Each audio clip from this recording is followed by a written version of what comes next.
macOS Ventura has an exciting new feature called Continuity Camera, and it allows you to use your iPhone's camera as a webcam with your Mac in standard apps where you would use a webcam.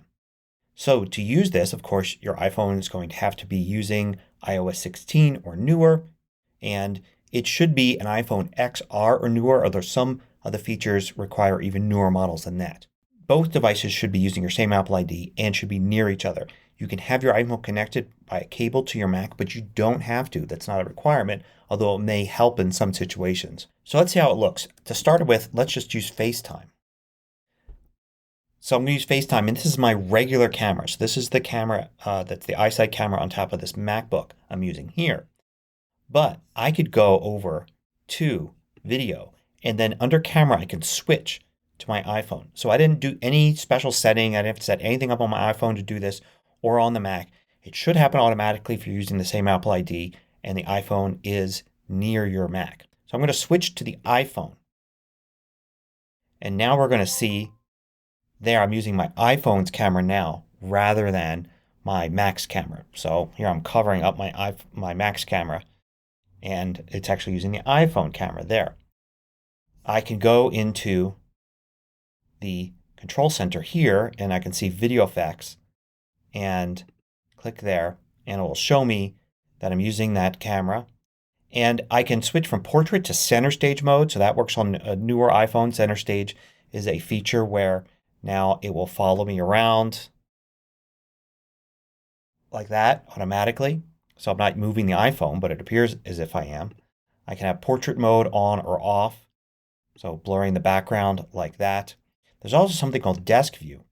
And desk view will take the wide angle lens on your iPhone and actually show down below. So if I had a desk right here, I could actually, customize the space for the desk. And then the idea is I could do something here like a craft or show something going on. So, if I do it, start desk view, you can see now it's trying to take this area here. I don't have a table there. So it's not going to show anything interesting, but you get the general idea. So this works in just about any app that uses a camera.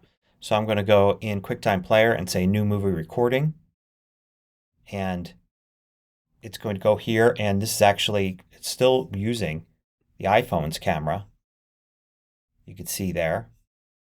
I could switch here to using my built-in FaceTime camera. And you can see I could use the microphone from either one as well.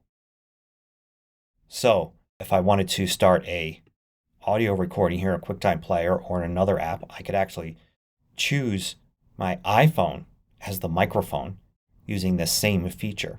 You could actually use this for other apps like, say, Zoom. I'm in the Zoom app here and I'm using my FaceTime camera. But if I go here to video, you can see my iPhone shows up as a camera option. And I could switch to that. And now I'm using my iPhone, not the FaceTime camera. That's the iPhone camera. It's the FaceTime camera down here. I'm using this. And I still have these options here in video effects. For instance, I could do center stage and have it follow me around. Or I could do portrait mode and blur the background and such. And that's all with Zoom. Even desk view will work here in Zoom if I want. So the advantages to using your iPhone's camera is, of course, the camera is far better than the one that's on your Mac. It has more pixels, it has better lenses and all of that, and can offer more features like that center stage and portrait mode feature.